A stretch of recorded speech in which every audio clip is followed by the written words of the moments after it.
Oklahoma law, water law is interesting. There's very few states that approach issues like Oklahoma does, and that is they divorce surface water from groundwater. The regulatory systems don't interact. So if you produce groundwater at a high rate, as a hydrologic fact, you're going to typically draw down the surface water systems. That's bad for keeping water in rivers and creeks. Oklahoma's surface water system is set up so you could fully appropriate every drop of water in the creek and not necessarily run afoul of the law.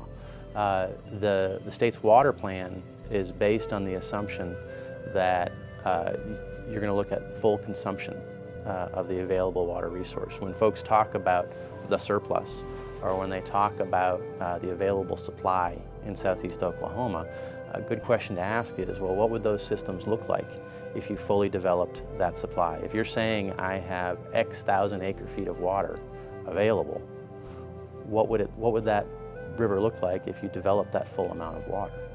I think the city of Sulphur provides a really good example of this. City of Sulphur draws, by the National Park Service estimates, they drive upwards of 1 million recreational visitors a year. Folks go to the Chickasaw National Recreation Area to swim at Little Niagara, to bathe in the Travertine Creek. If you go down there on a hot summer day, it is the best swimming hole anywhere around. Those folks come to town, they're buying lunch. They're staying in the local campgrounds, they're staying in the local hotels. They're patronizing the local businesses. That helps keep Sulphur on the map.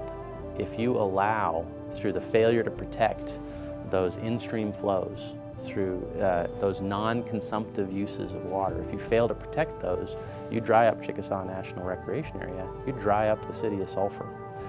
And that problem can be reproduced throughout southeast Oklahoma. Sardis Lake is a fishery and boating destination. If you fail to manage that resource to protect those economic uses of the lake, you destroy that component of the local economy. If you look at Lake Atoka, which was not developed to be a usable part of the recreational infrastructure, what you have is a bathtub that gets filled up or emptied, whatever the needs are, a municipality located about 100 miles away. That's terrible for the local economy. So what we need is some sensible protections for maintaining those in-stream flows, those non-consumptive uses. In order to have those sensible protections, we need to better understand them.